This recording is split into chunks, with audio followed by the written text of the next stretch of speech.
James 2:17. So faith by itself, if it has no works, it is dead.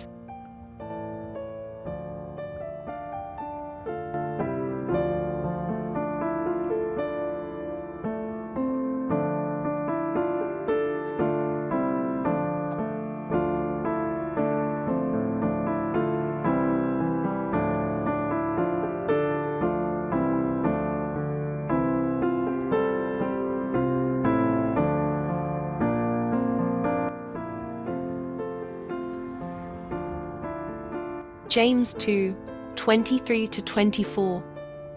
And the scripture was fulfilled which says, Abraham believed God, and it was reckoned to him as righteousness, and he was called the friend of God.